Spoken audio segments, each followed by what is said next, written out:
Ever since cars began to roll off assembly lines, customizers have tried to make them look better and run faster. But the root of today's custom cultures can be traced to the 1930s and a racing scene that took shape on the dry lakes of Southern California. The dry lakes were just like, a cemented lake. I mean, it's perfectly flat. It's so smooth and it's so hard, and you can just drive as fast as you want for as long as you want, and that's what these guys did. By the mid-30s, the car of choice was a Ford Roadster.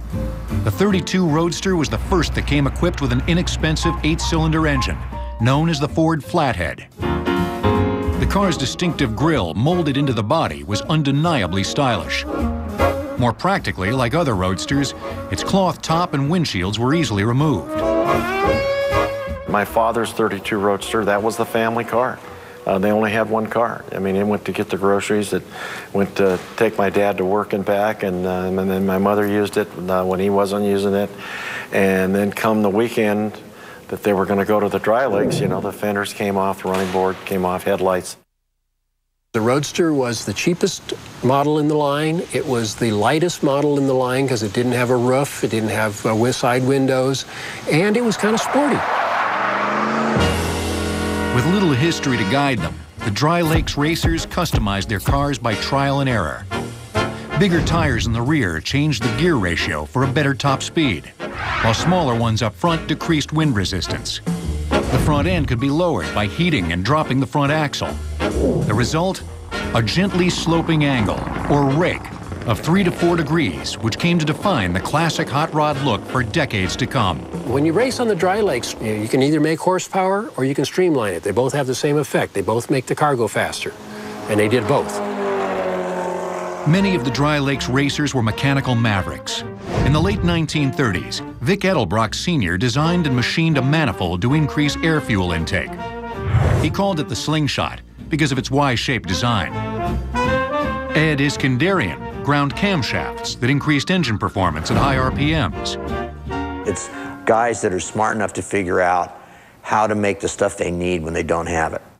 You didn't go buy your parts, you just took the existing parts and made them better, or made a manifold like my dad did. He had a knack of looking at something in an engine, an internal combustion engine, and figuring out what was wrong, what it needed, and to go from there. The Dry Lakes scene came to a temporary halt with the onset of World War II.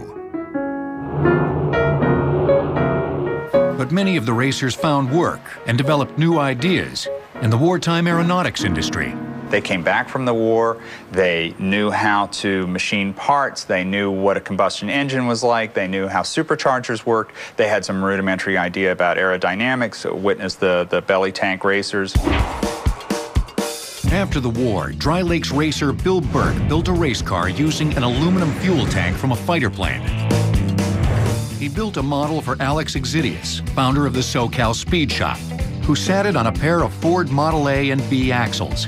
Racing in Utah at Bonneville in 1952, Exidius's belly tank racer set 5 speed records and eventually exceeded 200 miles per hour. This is the car that put the SoCal Speed Shop and SoCal, California on the map. This is Alex's original belly tank from which he began racing in 1948 through 1952. Set a ton of records in this car with no roll cage, no safety belt, nothing. A lot of young guys came back and they'd been flying P-51s and doing fighter jockeys, and they were suddenly dumped back into slow motion, and I think the need for speed was even greater in the post-war era, and that's when it really took off. As Dry Lake racing grew more popular, its innovators began to set up shop throughout Southern California, laying the basis for a growing industry in aftermarket parts. As word spread, their products were snapped up by a very different group of car customizers: Southern Moonshiners. So they started mail ordering camshafts and intake manifolds for their V8 flathead Fords to put into their 40 Ford tankers or moonshine cars. When Junior Johnson would make his nightly run, and he was running a White Lightning, he had an old pickup truck, looked old on the outside, was all new on the inside, and it had an Edelbrock-equipped Ford Flathead in it that absolutely ran away from the feds.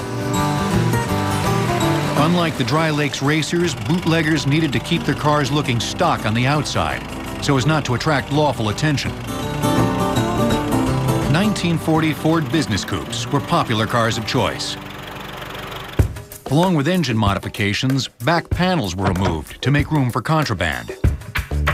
Leaf spring suspensions were fortified by adding steel leaves. Wider wheels and tires helped drivers navigate hairpin turns on bumpy back roads. Some drivers installed large stainless steel containers in the trunk, which were fitted with a valve that could release its contents in the midst of a chase. After their Saturday night runs, the drivers often got together to race on Sundays, competing for a few extra dollars on a burgeoning circuit that would come to be known as NASCAR. That's how NASCAR started, and that's what NASCAR is today. It was the moonshiners running against each other with their stock-looking cars that really weren't stock underneath. Car customizers had made their mark on dry lakes and racetracks.